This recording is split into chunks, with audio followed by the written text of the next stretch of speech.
Here we're going to talk about a new die method. I created a work step for us. Under our strategy, you'll see we've added SA. This is going to take a roughing pass with a stop, then we'll cut off, followed by our finish passes based on the remaining land cuts.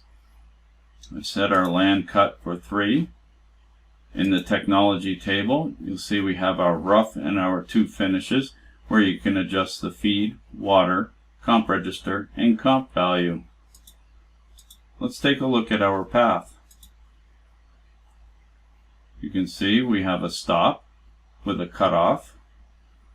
Let's look at the G code. And you can see we've added a hard stop. Now in a 3D preview, here is our roughing pass with a stop followed by a cutoff. Now we'll take the remaining 2 finish passes.